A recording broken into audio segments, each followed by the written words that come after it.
evening, Nigeria, Lagos, and you're welcome to another amazing episode with Real Talk with Kike. And I'm your regular host, Kike Lomatunda, that never changed. But today, because of our time and because of the kind of topic we will be discussing, we'll just dive straight into the topic of the day. Now, the question is, what do we do when we place our lives in the hands of the healthcare providers, and instead of diagnosing an ailment properly, they misdiagnose and endanger our lives?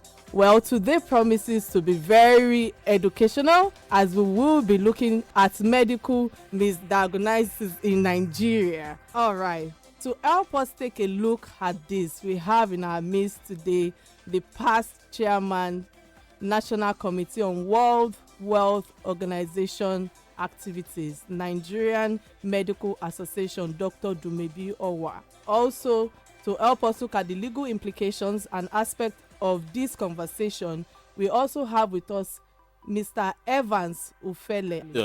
Ufele, okay, pardon me. Who is an attorney at law, a writer, and a public affairs analyst. He is the convener, Cadreo Advocacy Center, a non-governmental organization that provides legal support for citizens. He is well known for his interest in cases that affect those who cannot speak up for themselves. Before we go on, let us first define some terminologies and give you a better understanding of what we are looking at. Mr. Femi Oyediran, the first Vice President, Institute of Public Analysts of Nigerian, stated that a misdiagnosis may involve a wrong diagnosis, a misdiagnosis, a delayed diagnosis, or failure to recognize implications that change or aggravate an existing condition, as coined from the nationonline.nigeria. Merriam-Webster Dictionary defines it as an incorrect conclusion about the cause of a disease or problem, and incorrect diagnosis. PM News recently put out a publication detailing the stories of Nigerians who had been misdiagnosed and lost their lives. I will share a few of these stories, and I will paraphrase here to save our time. A man nearly lost his leg simply because a cast was used without a proper x-ray report after an accident that shattered his ankles. The doctor hurriedly placed a cast on the man and refused to take it off despite his complaints of being uncomfortable. If not for the timely intervention of another doctor, he would have had to cut off his leg. This happened in a teaching hospital right here in Lagos. Another instance is that of another man who was diagnosed with muscle pain when he was actually suffering from pneumonia. He had to get a second opinion from Google and a hospital abroad. Trust me, listeners, I am barely scratching the surface of our topic today. There are numerous stories out there. Nigerian doctors and health workers who have failed in doing their jobs right and led to the loss of many lives. So the question is, what seems to be the problem in Nigeria? Is it a problem with the healthcare sector, or do we trace this back to educational sector? Or say perhaps the doctors themselves do not know their craft? This will be a good time to bring in our guest. I think it will be best for me to bring in Mr. Ofeli. Again, welcome to the show, sir. Thank you. Yeah.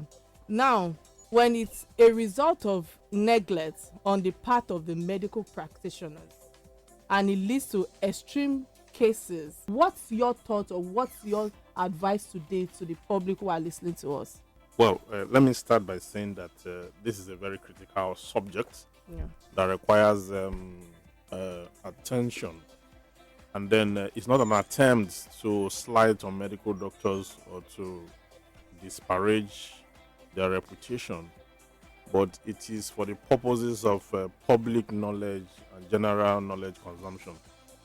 Now, in Nigeria, we've had a lot of cases of medical negligence, because when you say misdiagnosis, it's just part of, or wrong diagnosis, it's just part of the many cases of medical negligence, and it stems from wrong diagnosis, from a display of incompetence, from sometimes organ theft. I have cases where people do surgery and part of their organs are removed for the purposes of sales or Oh, other wow. things. Those are issues of medical negligence, and it also has to do with not just the doctors, but all health givers, nurses, pharmacists, and the host of others. The first thing that should be done is to actually engage a practitioner to assess what has happened. Okay, engage a practitioner to assess what has happened, whether there is an atom of negligence. So once that is done, then you can go to the next stage where we are looking at the harm or the damage that occurred as a result of such gross negligence or misconduct. And once that is ascertained, then you can bring an action. Okay, and under our laws, you have 3 years within which you bring an action under medical negligence. After 3 years, it is regarded as statute bar, means you cannot bring an action again because you have slept on your rights. Yeah. And the equity aids the vigilant and not the indolent. That settles it. But when you stretch the concept of negligence, it is not in all cases that you go to court straight. We have other remedies. You can do a petition to the Medical and Dental Council of Nigeria. You can also explore ADR, that is alternative dispute resolution. You can also bring a full-fledged action in court. You can also do a petition to the police force, especially when death has occurred as a result of the negligence. Yeah, okay. So these are the remedies open to where, and then the person who can sue under medical negligence is somebody that is directly affected. If the person who suffers the injury, where the person who suffers the injury is dead as a result of the injury, then his next of kin will bring an action. To that effect. Then where the person who suffers the injury is a minor, a child, okay, then he can sue through the guardian and all that. So those are the positions. All right, thank that is you. established. Thank you so much for establishing that. I think it will be good for us to welcome again Dr. Dumebi Owa. John, I think the next thing I'm going to ask is that what are your thoughts on medical misdiagnosis and its sad prevalence in Nigeria? Well, I always say that we must tell ourselves the truth. Anywhere I am, I'm a very proud Nigerian. Anywhere I go, the Nigerian emblem is there. Yes, sir. And the thing is that it takes two to tango. There are so many factors contributing to medical misdiagnosis. And misdiagnosis can be due to you not getting the right diagnosis at all, or can be due to late diagnosis. Because if you don't get it at all, you have misdiagnosed. And if, for example, somebody came in with a headache, and you now gave the person paracetamol and some other things, and the person comes back in the next 3 months, before you know, the person is gone because of brain tumor. True. So it's like that's a misdiagnosed case. And the way I treat my patients, I believe in not just treating the symptoms. I believe in treating the root cause of problems. Because if you're hitting your head on the wall, and you say, doctor, you're having headache, and you come and treat this headache, and you're still hitting your head on the wall, it's not going to solve the problem. What are the causes of misdiagnosis? It is multifactorial. You have the patient angle, you have the doctor or caregiver angle, you have the government angle, you have the community angle.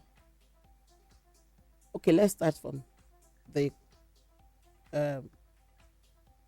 community angle, because it takes the community to train us. University is a community. Yes. We have had cases of sex for marks. I thank God these things are coming up. Yeah. If somebody did not really qualify or is not really capable, for some reason or the other, finds himself or herself there, your father could be the next uh, victim. True. And there was a time I asked a doctor, where did you train? And I went back to that university. I'm not going to call the name of the university. How did you let this person Graduate. out? Yeah. I said it. So, and the factors contributing to wrong training. Do you have enough people training them? Do you have enough infrastructure? The answer is no. I think this takes me to the next question.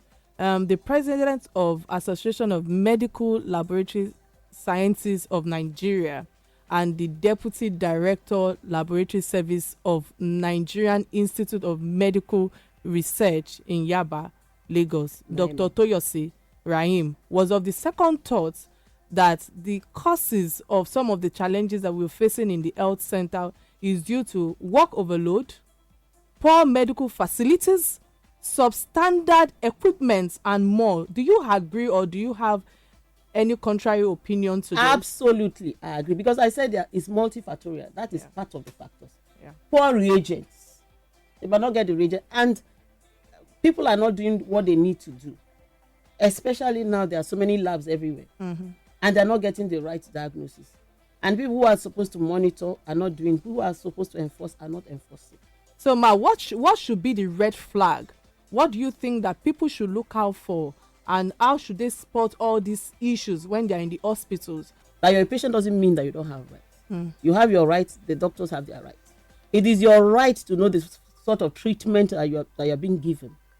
Patients must ask questions, whether it's at diagnosis level, at physical examination level, at pharmacy level, whatever level, because there is just one life.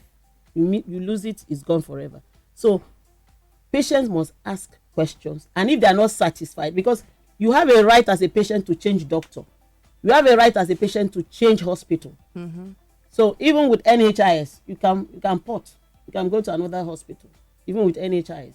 So patients have the right. But in Nigeria, in various offices, when people are rendering services, they think that you are doing you a favor. Okay. And it's not. So this brings to memory the case of Ganifawa, who was diagnosed as an asthma patient rather, and was treated for being an asthmatic patient when he actually had lung cancer. It is sad that we cannot even trust our hospitals and for them to diagnose ailments, let alone treat us properly. I think this leads to the next question I want to ask Mr. Ofili, really, that with everything going on today, in an ideal world, what are the proper channels to follow when such things happen? First of all, you must verify that there's actual negligence. You must get a practitioner to assess the occurrence, whether it amounts to negligence. You see a lawyer to assess. There are certain, you see, because the law does not place perfection as the standard. That's not what the law is. The law places reasonable care, reasonable standard of care, okay, that is expected of the doctor. And when that is not there, because there's what we call duty of care in law, that it is the responsibility of the doctor to disclose the medication, that is given the patient. It is also the duty of the doctor to make sure that the diagnoses are right. It is his duty to make sure that the patient is kept under good condition. Evans, while I understand that, I think I need to ask you as a lawyer, is there a body that caters for all these complaints that we've listed above? Yeah. And is there any lawyer, is there a public lawyer who will probably take on crises like this without charges? As you know, all these cases can cost us an arm and a leg. Yes. I am also involved, deeply involved. But the most important thing here is that people most of the time rush to lawyers to ask lawyers to go to court to enforce a case of medical negligence when actually there is no negligence. sometimes you have to advise them that the appropriate thing to do is to seek remedy through the institutions and the regulatory bodies. Okay? And sometimes you get remedy. But where we have a case that is, obvious that there's a level of incompetence from the doctor, or that there was lack of care, or that he completely violated all his professional duties and ethical conduct, in that case, then you can bring a proper action. All right. True that some doctors are careless. Sometimes some of them are not also in their right frame of mind. I take, for example, is a doctor that practices in Lagos that will have to be in the traffic for like 4 hours before he gets to work, and maybe another 4 hours before he gets home, that have not taken enough rest, and then that works in a hospital where you don't have facilities. Yeah. And then even when you have these facilities, they are not adequate. Yeah. Where you have oxygen, what you have is few. Yeah. Where you have space, there are no bed. Where you have bed, there are no spaces. So you have so many issues to contend with. Okay. You understand? So why I think that the entire burden should not be placed on doctors. Yeah. We should also talk about public health care. I think that takes me to my next question to Dr. Dumebi. Dr. Dumebi, what can the government do to make help? it better? Before I answer that question, people must know that medical negligence is not just a Nigerian issue. I have lived in England. I've had cases of people administering carbon monoxide instead of oxygen. I've had cases of white doctors leaving foreign instruments in somebody's body. The reason is we need to develop this country. For us to develop this country, we must look seriously into the critical areas of health and education. Health and education is not properly taken care of in Nigeria. The budgetary allocation to health and education is seriously inadequate. Any nation that wants to develop must do something about health and education. If we want to improve our economic indices in Nigeria, we must improve our health indices, because a healthy nation is a wealthy nation. Correct. So, there's a lot the government can do. I feel pained that most Nigerian doctors are outside the shores of Nigeria. It pains me because I love Nigeria with passion.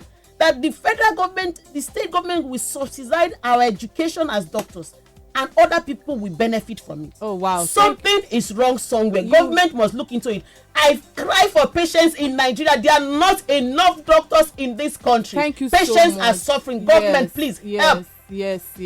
I agree with you, Dr. Dumebi. And the passion and the how she passed that message it has shown that there are a lot of issues and challenges in our health sector. We all know this. Again, thank you so much, Dr. Dumebi. Thank you so much, Evans, for being in the studio to enlighten the I remain Kikeloma Atondao. Please kindly follow us on all our social media handles at Real Talk with Kike. I would see you next week, same time, same station. Take care.